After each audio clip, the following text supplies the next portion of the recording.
नमस्कार, मी नितीन. आपण पाहत आहात वायझर इंडिया टीव्ही आणि आता पाहूया आजची महत्त्वाची बातमी.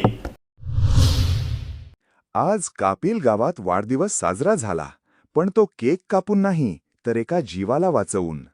कापिल गावच्या धार्मिक, सामाजिक, शैक्षणिक आणि राजकीय क्षेत्रात सक्रिय असणारे इंजिनियर रवींद्र सावंत आज त्यांच्या वाढदिवसाच्या दिवशी मित्रमंडळींच्या शुभेच्छा स्वीकारत असतानाच एका अपघातग्रस्त रुग्णाला रक्ताची तातडीची गरज असल्याची माहिती त्यांना मिळाली. क्षणाचाही विलंब न करता स्वतःचा आनंद बाजूला ठेवत इंजिनियर रवींद्र सावंत थेट कृष्णा हॉस्पिटलमध्ये दाखल झाले आणि रक्तदान करून एका अज्ञात रुग्णाच्या कुटुंबाला दिलासा दिला. केक कापण्याऐवजी रक्तदान आणि शुभेच्छांच्या मोबदल्यात समाजासाठी एक प्रेरणादायी संदेश. खऱ्या अर्थाने वाढदिवस साजरा कसा करावा याचे जिवंत उदाहरण आज कापिल गावाने पाहिले. आज माझ्या वाढदिवसानिमित्त मी कृष्णा हॉस्पिटल येथे रक्तदान करण्यासाठी आलेलो आहे.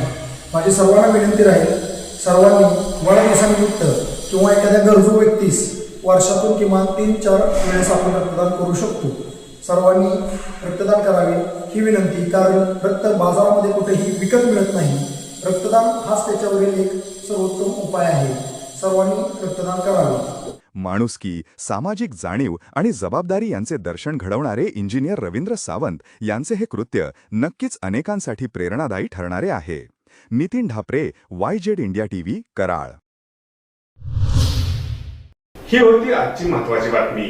आपल्या परिसरातील ताज्या घडामोडी जाणून घेण्यासाठी आत्ताच आपण वायझर इंडिया टीव्हीला सबस्क्राईब करा व नोटिफिकेशन बेलवर क्लिक करून आमच्या नवनवीन अपडेट मिळवा. नमस्कार.